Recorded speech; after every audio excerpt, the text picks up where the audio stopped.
On this Burnout Extra, I'm going to show you how to replace your sway bar bushings in a 2004 Mustang. The first thing you have to do is jack the car up, preferably on either the pinch weld or another secure place on the car, and then you need to loosen the lug nuts with either a lug nut wrench or an impact. It is important to note here that you do want both sides of the car jacked up.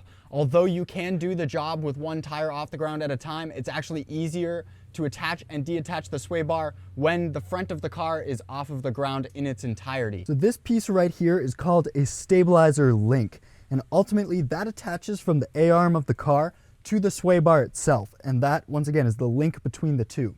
So you have to end up taking this bolt out, which is just a really long bolt tucked into a couple sleeves and a couple bushings. On the bottom, it's going to be a 14 millimeter that is underneath the A-arm itself down here. On the top will be another 14 millimeter nut that you want to ultimately put a socket on. And once again, if you have an impact, you should put the impact on this. This bolt here, you can ultimately put a ratchet and socket on. However, it will be super hard to turn, most likely. So the best thing to do would be get an impact of some sort where you can get more torque. The sway bar will ultimately be able to pop up a little bit more once the bolt is actually loose. I was actually struggling a little bit underneath with the impact on the top and the wrench on the bottom of the bolt. So I'm going to swap that. I'm going to put the wrench on the top, which is where the nut is, and then I'm going to take a larger impact and try to get this on the bottom, which once again is a 14 millimeter, and I will just loosen this using the larger impact.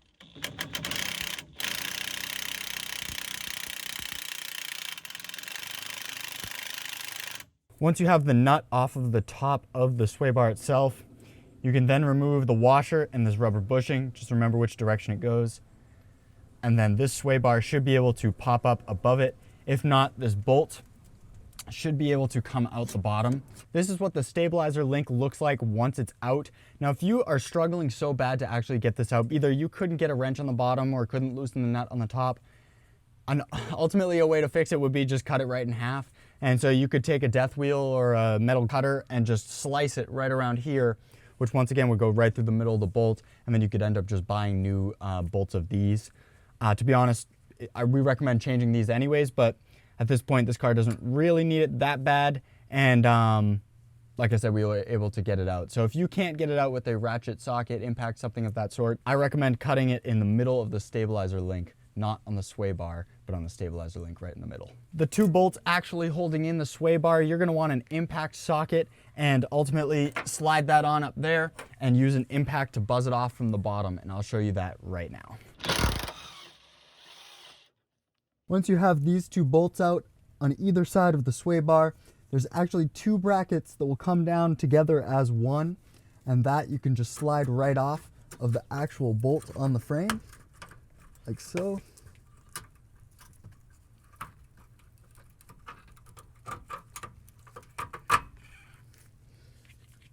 And then from there, it's about swiveling it to the right spot so that you can then pull out this inner bracket. You can see it kind of looks like a U shape there. And then that will come out first. And then from there, the bracket, the outside bracket will slide off of the actual bushing on the other side.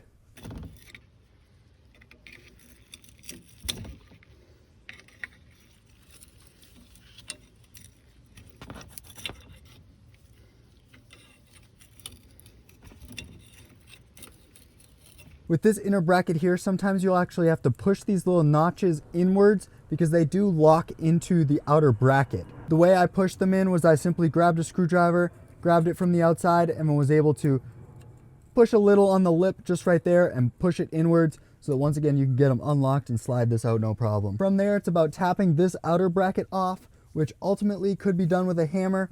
If it's loose enough, you might be able to kind of shimmy it off of the bushing itself. However, this will slide off of the bushing next. So this piece slides right off the back like I mentioned. You're good to put that aside. And then finally, if your bushing already has a little slice in it, then you can ultimately open it up and slide it around the sway bar itself. However, if it doesn't, you will need to probably groove it or get a razor knife and ultimately put a slice in the side so that you can wrap that bushing around the metal. I believe that the stock bushings on these Mustangs do not have a slit in them. However, you can easily create one with a razor blade or some cutters as well.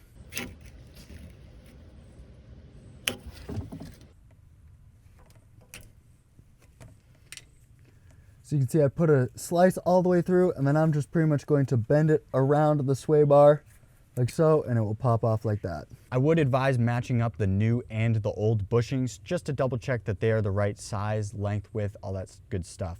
So as you can see, I sliced a hole in the old one. However, the new one should come with a slice already engraved in it. You can see it a little bit there. And believe it or not, that will give you enough to get it around that sway bar.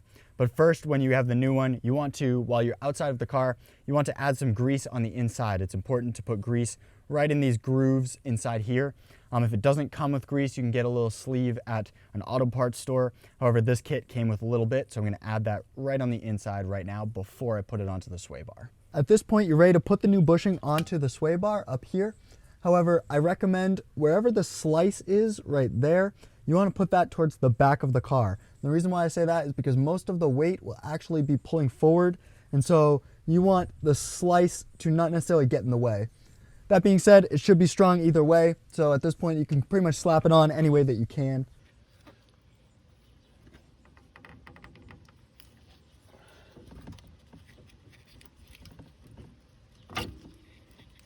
Once you have that bushing in, you're good to slide in the bottom bracket that holds it in. And once again, this kind of just goes on the bottom here.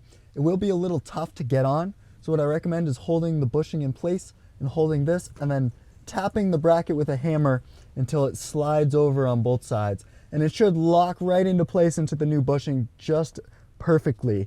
And if that doesn't happen, then chances are you have the wrong bushing. So slide this on like this, and then I'd recommend using a hammer. After that back bracket is in place, you're good to install this kind of clamp bracket that goes in the middle, and that just sits right down inside like this.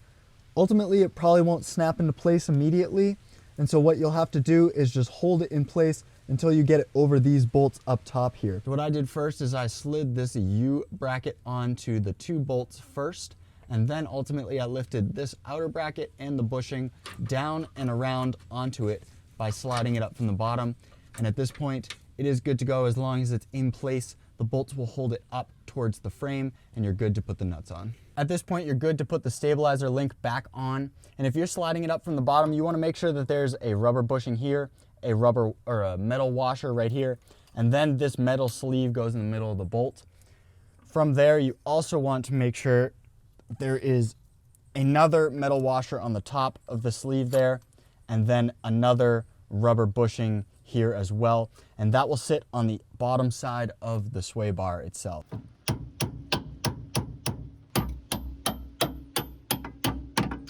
Lastly, you want to put on a rubber bushing on the top that attaches at the top of the sway bar. You want to add a rubber washer on the top of that, and then finally the nut, which is the 14mm, goes right on the top of that bolt. And at this point, you're good to tighten down that bolt itself. So it would be ideal to get an impact on the top and a wrench on the bottom. You want the impact on the nut side if possible. So I'm going to tighten it that way. And once again, you need something on the bottom like a wrench to hold it in place.